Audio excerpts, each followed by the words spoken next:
Hi viewers, welcome back to Marvel Motorist. Hit the subscribe button if you haven't already. Today we are going to take a look at the top of the line Volkswagen Virtus in its carbon steel avatar.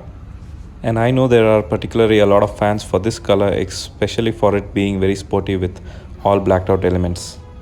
The Virtus is lit up with all LED lights in its GT avatar.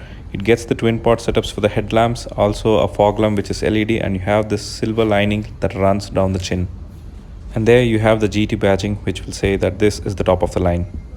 Moving on to the side profile of the car, you get wheels that are painted in black and also calipers that are painted in red, which makes this car look really sporty.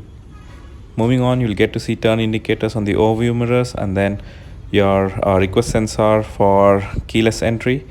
The GT version gets only a drum brake at the rear and misses out on discs. Moving on to the rear section of the car, and this is where the car is really lit up. Stay tuned, I'll have the all LED brake lights turned on for you to take a look at. But before that, I think the ground clearance is very evident here the moment you look at the car. And from every side, I think it's not going to scrape any of your speed breakers down the line. So what you get in the rear section is a Virtus badging as well as the GT badging. You see a chrome line that runs all around the lip here as well. So if you just bend down, you'll get to see the two exhaust tip, which suggests that this is a 1.5 liter TSI petrol turbocharged engine. You get a shark fin antenna and blacked out roof that really gels in well with the carbon steel color of this car. And you also have request sensors on the passenger side for the GT version. And overall, I think this is a sporty looking car.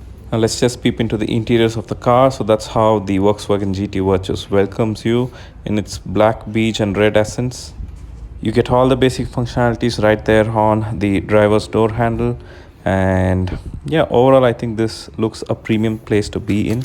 Let's get into look at that fully digital display.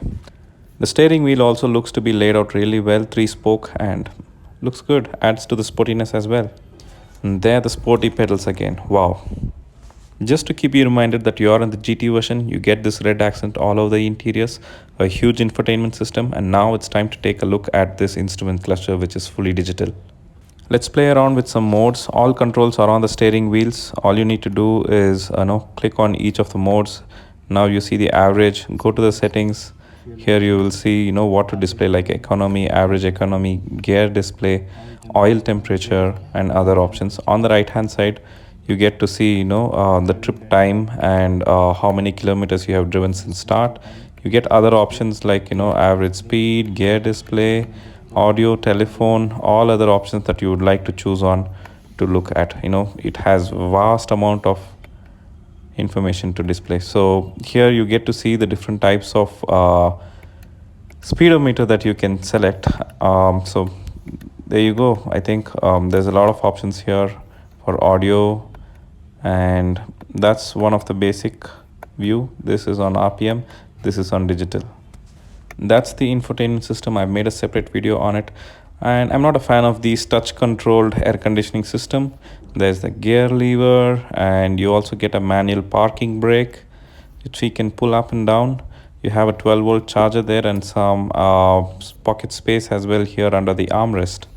Now let's take a quick look at the steering wheel to see what's on offer. On the left hand side, you get controls for all your audio system for mute, unmute. And on the right hand side, what you get to see is buttons to play with your instrument cluster. Good set of horns here on the GT version. Onto the roof, you get reading lamps and controls to handle your sunroof. Let me quickly open it. Yeah, there you go. It's not a panoramic sunroof, it's very small. Now let's just hop into the second row.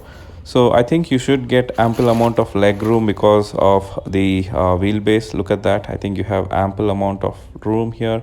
You get AC vents, and you also get 2 USB Type-C charging port here. Overall, the cabin feels really airy for the passengers behind.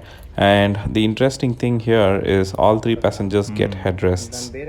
Just like I promised in the beginning of this video, here it is, the Volkswagen Virtus lit up with its tail lamp on. I think it really looks good and sporty. The tail lamp being blacked out with the carbon steel color really looks very sporty. So finally, the pricing, the Volkswagen Virtus GT version costs you about 18.42 lakhs ex-showroom price. For those who love sedans and love to extract the performance out of this 1.5 liter TSI, I think this is a car to go. With limited number of options in this segment, I think the Volkswagen Virtus is going to be performing really strong. Let me know your thoughts in the comment section and do not forget to subscribe the channel. Thank you.